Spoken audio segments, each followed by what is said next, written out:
అదే RTV app వార్తల్ని క్షణాల్లో చదివే అవకాశం ఉంటుంది. ఒక న్యూస్ పేపర్, ఒక టెలివిజన్ ఛానల్ మీ చేతుల్లో ఎప్పుడూ ఉంటాయి. తరచుగా కడప నగరం జలమయం కావడానికి ప్రధాన కారణం కడప నగరంలో ఉన్నటువంటి ఏవైతే చెరువులు ఆక్రమణలకు గురి కావడం, అదేవిధంగా రాజకీయ నేతల స్వార్థ ప్రయోజనాల కోసం అక్కడ ఇళ్ల స్థలాలు ఇచ్చిన కారణంగా కూడా తరచుగా కడప నగరంలో చిన్నపాటి వర్షం కురిస్తే కడప నగరం జలమయమయ్యే పరిస్థితి. ప్రస్తుతం మనం పుట్లంపల్లె చెరువు వద్ద ఉన్నాం. ఇక్కడ ప్రధానంగా మనం గమనిస్తే ఇదంతా చెరువు. ఈ చెరువు స్థలంలో ఇండ్ల స్థలాలకు ఇంటి పట్టాలు ఇచ్చారు. అయితే ఇంటి పట్టాలు ఇచ్చినటువంటి నేపథ్యంలో కూడా ఇక్కడ విద్యుత్ సర్వీసులకు కూడా విద్యుత్ సరఫరాను కూడా ఏర్పాటు చేశారంటే చెరువు స్థలంలో అసలు పట్టాలు ఎలా ఇచ్చారు, అధికారులకు ఇది ఒక చెరువు, ఇక్కడ ఏదైనా నీటి నిల్వ అయితే మునకకు గురయ్యే ప్రమాదం ఉంది అని తెలిసి కూడా అధికారులు ఎందుకు ఇలా ఇక్కడ ఇళ్ల పట్టాలు ఇచ్చారో తెలియదు. కానీ మొత్తానికైతే పుట్లంపల్లి చెరువుకు సమీపంలో ఉన్నటువంటి ఈ ప్రాంతంలో సరోజినీ నగర్గా కూడా పేరు పెట్టారు. ఈ సరోజినీ నగర్ ఇక్కడ దాదాపు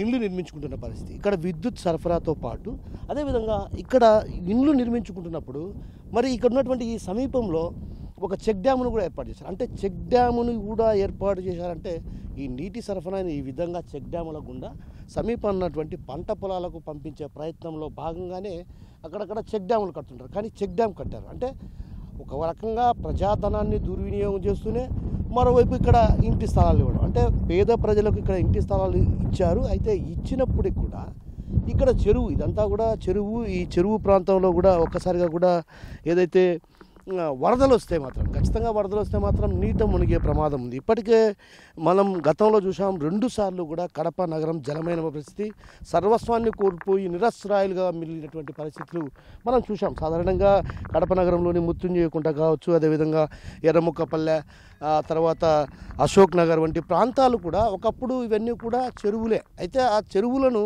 తమ రాజకీయ నాయకులు తమ స్వార్థ ప్రయోజనాల కోసం అక్కడ ఇళ్ల స్థలాలు ఇవ్వటం వల్ల ఇప్పుడు నగరంలో ఏదైతే నీరు, వర్షం వచ్చిన నీరు ఎలా ప్రవహించాలో కూడా తెలియని పరిస్థితి, అంటే ఎటువైపు వెళ్ళాలో కూడా తెలియని అయోమయ పరిస్థితి. అయితే ఆ క్రమంలోనే వైఎస్ జగన్మోహన్ రెడ్డి అధికారంలోకి వచ్చాక పెద్ద పెద్ద కాలువలను ఎక్కడైతే ఆక్రమణలకు గురయో ఆ కాలువలను కూడా తొలగించి అక్కడ కాలువలను ఏర్పాటు చేశారు. అంటే వరద నీరు రాకుండా తీసుకునేందుకు చర్యలు తీసుకున్నారు. అయితే ప్రధానంగా చెరువులను పూడ్చివేయడం, అంటే చెరువుల్లో ఒక రకంగా ఇండ్లు వెలియడంతో, అంటే ఇండ్లు వేసుకోవడంతో కూడా చెరువులన్నీ కూడా ఎక్కడ కనిపించని పరిస్థితి. అయితే ఈ క్రమంలో ఇక్కడ పుట్లంపల్లె చెరువు వద్ద కూడా ఇదే పరిస్థితి కొనసాగుతుంది. అసలు చెరువు ఆయకట్టు ఎంత ఉంది, చెరువు విస్తీర్ణం ఎంత? గతంలో మనం చూసాం పాత కడప చెరువుకు సంబంధించి పాత కడప చెరువులో బఫర్ జోన్ కూడా దాదాపు 100 మీటర్ల చొప్పున బఫర్ జోన్ ఉంది. అదేవిధంగా అక్కడ ఉన్నటువంటి కాలువ, ఏదైతే కేసీ కెనాల్ కాలువ ఉంది, ఆ కాలువకు కూడా 25 మీటర్లు అంటే బఫర్ జోన్. అంటే ఒక రకంగా చెరువుకు ఆనుకుని ఉన్న 100 మీటర్ల వరకు కూడా బఫర్ జోన్గా గుర్తిస్తారు. అయితే ఇక్కడ చెరువుకు ఆనుకొనే ఇళ్ల స్థలాలు ఇచ్చారంటే అంటే ఒక రకంగా పేద ప్రజలు నీట మునిగినా పర్వాలేదని ఇచ్చారా, లేకుంటే అసలు అధికారుల అనాలోచన నిర్ణయాలే ప్రధాన కారణమా?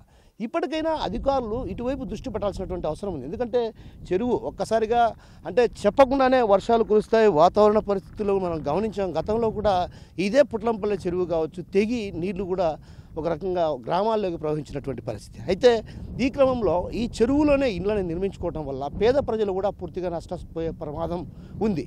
అయితే అది తెలిసి కూడా అధికారులు రాజకీయ నేతల ఒత్తిడులకు తలొగ్గి ఇచ్చారా, లేకుంటే మరే ఇతర కారణాలు తెలియవు. కానీ మొత్తానికైతే ఇక్కడ నిర్మాణాలు జరుగుతున్నాయి. అదేవిధంగా ఇక్కడ సర్వీసులు, అంటే విద్యుత్తుకు సంబంధించినటువంటి మీటర్లు ఏర్పాటు చేసుకున్న విద్యుత్ సరఫరాను కూడా చెరువులో వేశారంటే ఇక అధికారుల తీరు ఏ స్థాయిలో ఉందో మనం అర్థం చేసుకోవచ్చు. అదేవిధంగా ఏదైతే గతంలో కూడా సుప్రీంకోర్టు పలు ఆదేశాలు ఇచ్చింది, ఏదైతే చెరువులు ఆక్రమణకు గురైనటువంటి వాటిపై కూడా ప్రత్యేకమైన దృష్టి సారించి వాటిని పునరుద్ధరించాల్సినటువంటి అవసరం, బాధ్యత ఉందంటూ కూడా ఒక రకంగా సుప్రీంకోర్టు కూడా ఆదేశాలు జారీ చేసింది. అయితే ఆ ఆదేశాలు ఎక్కడ అమలులోకి సాధ్యం కాని పరిస్థితి కనిపిస్తుంది. అయితే ఈ విధంగా చెరువులు, అదేవిధంగా ఏదైతే కాలువలు అటు పూర్తి స్థాయిలో ఆక్రమణకు గురైతే భవిష్యత్తులో వరద నీరు ఎలా వెళ్తుంది, అదేవిధంగా గ్రామాలను చుట్టుముట్టే ప్రమాదం ఉంది. అయితే ఈ నేపథ్యంలో అధికారులు కూడా వీటిపైన ప్రత్యేకమైన దృష్టి సారించాలి. అదేవిధంగా ఏదైతే నిద్రా వ్యవస్థలో జోగుతున్నటువంటి నీటిపారుదల శాఖ అధికారులు కూడా, అంటే చెరువుల